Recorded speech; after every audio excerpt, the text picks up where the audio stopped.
नमस्कार दोस्तों आज फिर एक बार हम आपके लिए श्रीमद् भागवत गीता के 18 अध्यायों का संक्षेप में वर्णन करने के लिए आपके सामने आए हैं। दोस्तों आजकल के भागदौड़ भरे जीवन में हम सभी में किसी के पास समय नहीं होता है कि भगवत गीता का संपूर्ण ज्ञान पढ़ने के लिए भगवत गीता को पूरा पढ़ा जाए। तो आज हम इसी समस्या को दूर करने के लिए आपके लिए इस चैनल के माध्यम से संक्षेप में 18 अध्यायों का वर्णन करेंगे। मुझे आशा है कि आपको यह बहुत अच्छा लगेगा और आपको इससे ज्ञान की प्राप्ति हो पाएगी। तो चलिए दोस्तों शुरू करते हैं। श्रीमद् भागवत गीता के 18 अध्यायों का संक्षेप में अति सुंदर वर्णन। दोस्तों अगर कुछ समय निकालकर केवल 7 मिनट निकालकर आप इसे पढ़ेंगे तो आपको 18 अध्यायों का संपूर्ण ज्ञान यहाँ मिल जाएगा। दोस्तों श्रीमद् भागवत गीता में 18 अध्याय और इसमें लगभग 700 श्लोक होते हैं। भगवत गीता को सभी वेदों का निचोड़ भी माना जाता है। मनुष्य के जीवन से जुड़े हर प्रश्न का उत्तर और उसकी हर समस्या का हल इस पवित्र ग्रंथ में मिलता है। तो दोस्तों आइए श्रीमद् भागवत गीता के 18 अध्याय को संक्षेप में जानने का प्रयास करते हैं। तो आइए जानते हैं। अध्याय 1 अर्जुन विषाद योग। गीता का पहला अध्याय अर्जुन विषाद योग है। इसमें 46 श्लोकों द्वारा युद्ध भूमि में खड़े अर्जुन की मन स्थिति का वर्णन किया गया है। इस अध्याय में बताया गया है कि किस तरह अर्जुन अपने सगे संबंधियों से युद्ध करने से मना कर देते हैं और उन्हें अपनों को मारने का भय सताने लगता है। दोस्तों इस अध्याय में अर्जुन कहते हैं कि अगर मैं अपने ही बंधुओं को मारकर विजय प्राप्त कर भी लेता हूं तो यह मुझे सुख देने के बजाय पश्चाताप ही देगी। आइए दोस्तों आगे जानते हैं अध्याय 2 सांख्य योग। दोस्तों गीता के दूसरे अध्याय सांख्य योग में कुल 72 श्लोक होते हैं। इसमें श्री कृष्ण अर्जुन को आत्मज्ञान देते हुए कहते हैं कि असमय ऐसी बातें सोचना तुम्हारे लिए उचित नहीं है, क्योंकि अब तो तुम्हारे सामने युद्ध थोप दिया गया है। अब अगर तुम भी नहीं लड़ोगे तो मारे जाओगे। श्री कृष्ण कहते हैं कि अब युद्ध से भागना नपुंसकता और कायरता ही होगी। दोस्तों इसी अध्याय में श्री कृष्ण अर्जुन को आत्मा की अमरता के बारे में बताते हुए कहते हैं कि आत्मा कभी नहीं मरती है। तू जिन अपनों के मारे जाने का शौक कर रहा है वे सब धर्म के विरुद्ध लड़ रहे हैं। उन्हें आज नहीं तो कल मरना ही है। इसलिए जय पराजय, लाभ हानि और सुख दुख को समान समझकर हे अर्जुन तुम वीरों की भांति युद्ध करो। और इस तरह इस अध्याय में श्री कृष्ण अर्जुन को समझाते हैं कि युद्ध करना तुम्हारे लिए अब अनिवार्य हो गया है। आइए दोस्तों जानते हैं अध्याय 3। इस अध्याय का नाम है कर्म योग। श्रीमद् भागवत गीता का तीसरा अध्याय कर्म योग है। इसमें 43 श्लोक होते हैं। इसमें श्री कृष्ण अर्जुन को समझाते हुए कहते हैं कि हे अर्जुन परिणाम की चिंता किए बिना हमें हमारा कर्म करते रहना चाहिए। इस अध्याय में कर्मों का श्री कृष्ण द्वारा गंभीर विवेचन किया गया है। आइए दोस्तों अब जानते हैं अध्याय 4 ज्ञान कर्म संन्यास योग। दोस्तों यह श्रीमद् भागवत गीता का चौथा अध्याय है जिसमें 42 श्लोक होते हैं।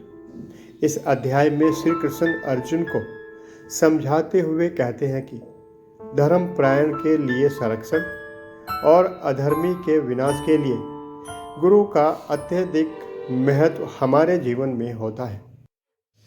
अध्याय 5 कर्म संन्यास योग। दोस्तों गीता के इस 5वें अध्याय में 29 श्लोक होते हैं जिसमें अर्जुन भगवान श्री कृष्ण से पूछते हैं कि कर्म योग और ज्ञान योग दोनों में उनके लिए कौन सा मार्ग उत्तम है। तब श्री कृष्ण अर्जुन को समझाते हुए कहते हैं कि हे पार्थ, दोनों का लक्ष्य एक ही होता है, परंतु कर्म योग अभिनय के लिए बेहतर होता है। नंबर 6, आत्म संयम योग। इस अध्याय में 47 श्लोक होते हैं। इस अध्याय में श्री कृष्ण बताते हैं कि अष्टांग योग प्रणाली की प्रक्रिया मन और इंद्रियों को नियंत्रित करने का एक महत्वपूर्ण साधन होते हैं। हालांकि सामान्य रूप से मनुष्यों के लिए, खासकर कलयुग में, इसका प्रदर्शन करना बहुत मुश्किल काम होता है, लेकिन कुछ लोग अपनी इंद्रियों को वश में कर ज्ञान प्राप्त करते हैं। आइए दोस्तों, अब गीता के 7वें अध्याय के बारे में जानते हैं, जिसका नाम है ज्ञान विज्ञान योग। दोस्तों, इस अध्याय में ज्ञान सहित विज्ञान के विषय के साथ ईश्वर की व्यापकता का कथन, आसुरी स्वभाव वालों की निंदा और भगवत भक्तों की प्रशंसा, भगवान के प्रभाव और स्वरूप को न जानने वालों की निंदा और भगवान के स्वरूप को जानने वालों की महिमा का इस अध्याय में भली भांति वर्णन किया गया है। अध्याय 8, जिसका नाम है अक्षर ब्रह्म योग। भगवत गीता के इस अध्याय में श्री कृष्ण अर्जुन के विभिन्न प्रश्नों का उत्तर देते हैं, जैसे कि ब्राह्मण क्या है। भगवान कृष्ण इसका उत्तर देते हुए बताते हैं कि शुद्ध रूप से कर्म, फलदायी गतिविधियों, भक्ति सेवा और योग सिद्धांतों की व्याख्या करने वाला ब्राह्मण कहलाता है। अध्याय 9, राजविद्या राजगुह्य योग। 9वें अध्याय में भगवान कृष्ण ने संप्रभु विज्ञान और संप्रभु रहस्य का खुलासा किया है। वे बताते हैं कि कैसे संपूर्ण भौतिक अस्तित्व उनकी बाहरी ऊर्जा द्वारा निर्मित, प्रचलित, बनाए और नष्ट कर दिए जाते हैं और सभी प्राणी उनकी देखरेख में इस संसार में आ और जा रहे हैं। अध्याय 10, जिसका नाम है विभूति योग। दोस्तों, भगवत गीता के इस अध्याय में श्री कृष्ण अर्जुन की महिमा और ऐश्वर्य का वर्णन कर उसकी भक्ति को बढ़ाना चाहते हैं। दोस्तों, भगवत गीता के इस अध्याय के श्लोक पढ़ने में ही नहीं, सुनने में भी मनमोहक है। दोस्तों, इस अध्याय में श्री कृष्ण अर्जुन को भगवान की महिमा पर चिंतन करने में मदद करते हैं।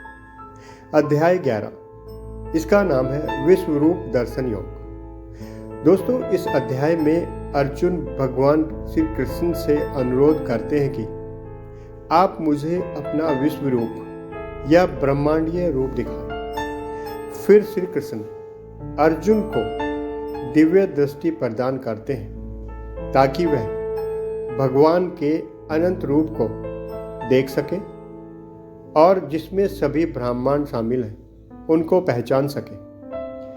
आइए दोस्तों, जानते हैं अध्याय 12, जिसका नाम भक्ति योग है। श्रीमद् भागवत गीता के इस अध्याय में अर्जुन श्री कृष्ण से 2 प्रकार के योगियों के बारे में पूछते हैं और उनमें से किसे पूर्ण मानते हैं। जैसे कि पहला, जो निराकार ब्रह्म की पूजा करते हैं, या दूसरा, जो भगवान के साकार रूप के प्रति हमेशा समर्पित होते हैं। इसके उत्तर में श्री कृष्ण अर्जुन से कहते हैं कि भक्त उन्हें दोनों रास्तों से प्राप्त कर सकते हैं, इसमें कोई भी संदेह नहीं है। आइए दोस्तों, जानते हैं अध्याय 13। इस अध्याय का नाम है क्षेत्र विभाग योग। श्रीमद् भागवत गीता के इस अध्याय में भगवान श्री कृष्ण 2 शब्दों का परिचय देते हैं, जैसे कि क्षेत्र और क्षेत्रज्ञ। सरल शब्दों में माना जाए तो क्षेत्र को शरीर और आत्मा को क्षेत्र का ज्ञाता माना जा सकता है। इसके बाद पढ़ते हैं अध्याय 14, जिसका नाम है गुणत्रय विभाग योग। भगवत गीता के इस अध्याय में श्री कृष्ण सत्व, रज और तम गुणों की व्याख्या बड़े महत्वपूर्ण तरीके से करते हैं। साथ ही मनुष्य की उत्तम, मध्यम और अन्य गतियों का विस्तार पूर्वक वर्णन भी करते हैं। अंत में इन गुणों को पाने का उपाय भगवान श्री कृष्ण ने बड़े महत्वपूर्ण तरीके से दिया है। श्री कृष्ण भगवान इन गुणों को पाने का उपाय और इसके फल के बारे में भी इसी अध्याय में बताते हैं। अध्याय 15, जिसका नाम है पुरुषोत्तम योग। इस अध्याय में भगवान श्री कृष्ण द्वारा संसार को उल्टे वृक्ष की तरह बताकर भगवत प्राप्ति के उपाय बताए गए हैं। इस अध्याय में जीवात्मा के विषय का विशद विवेचन और प्रभाव सहित परमेश्वर के स्वरूप की व्याख्या बड़े महत्वपूर्ण तरीके से की गई है। साथ ही इसमें क्षर, अक्षर और पुरुषोत्तम के विषय के भी विशद का वर्णन बड़े महत्वपूर्ण तरीके से भगवान श्री कृष्ण द्वारा किया गया है। अध्याय 16, इस अध्याय का नाम देवासुर संपत्ति विभाग योग है। इस अध्याय में फल सहित देवी, आसुरी व्यक्ति और संपदा का कथन किया गया है। आसुरी संपदा वालों के लक्षण और उनकी अधोगति का वर्णन भी इस अध्याय में बड़े महत्वपूर्ण तरीके से भगवान श्री कृष्ण द्वारा किया गया है। दोस्तों, इसके अलावा शास्त्र विपरीत आचरणों को त्यागने और शास्त्रानुकूल आचरणों को अपनाने के लिए इस अध्याय में प्रेरणा भी दी गई है। आइए दोस्तों जानते हैं अध्याय 17। दोस्तों, इस अध्याय का नाम श्रद्धात्रय विभाग योग है। श्रीमद् भागवत गीता के इस अध्याय में श्रद्धा और शास्त्र विपरीत घोर तप करने वालों के विषय का भली भांति वर्णन श्री कृष्ण भगवान द्वारा किया गया है। इसमें आहार, यज्ञ, तप और दान के भिन्न भिन्न भेद उजागर किए गए हैं। दोस्तों, इस अध्याय में इसके अलावा ओम तत्सत के प्रयोग की भी व्याख्या भगवान श्री कृष्ण द्वारा बड़े महत्वपूर्ण तरीके से की गई है। अध्याय 18। दोस्तों, भगवत गीता के आखिरी अध्याय का नाम मोक्ष संन्यास योग है। आइए इसका अध्ययन करते हैं। श्रीमद् भागवत गीता के इस अंतिम अध्याय में त्याग का विशद वर्णन, कर्मों के होने में सांख्य सिद्धांत का कथन, तीनों गुणों के अनुसार ज्ञान, कर्म, कर्ता, बुद्धि, धृति और सुख के भिन्न भिन्न भेदों का वर्णन, फल सहित वर्ण धर्म के विषय का वर्णन, ज्ञान निष्ठा का वर्णन, भक्ति सहित कर्म योग का विवेचन और अंत में श्री गीता जी के महात्म्य का भली भांति वर्णन श्री कृष्ण भगवान द्वारा किया गया है। दोस्तों, श्रीमद् भागवत गीता के 18 अध्यायों का संक्षिप्त वर्णन अगर आपको अच्छा लगा है तो कमेंट्स करके हमें ज़रूर बताएं। वीडियो को लाइक करें, चैनल को सब्सक्राइब करें और बेल आइकन को दबाना ना भूलें। Thank you so much.